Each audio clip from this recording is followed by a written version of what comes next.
Piazza del Popolo a Messina, una piazza progettata da Ernesto Basile, la prima piazza progettata da Ernesto Basile in cemento armato dopo l'invenzione del cemento armato alla fine dell'Ottocento.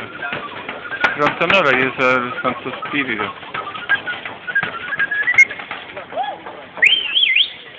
Ricostruita qua dopo il terremoto del 1908, prima era vicino a Piazza Duomo. Stiamo assistendo a un improvvisato concerto di strumenti popolari. Questa era una delle strade principali da cui si entrava a Messina, via Santa Marta. Là in cima il castello di Forte Gonzaga.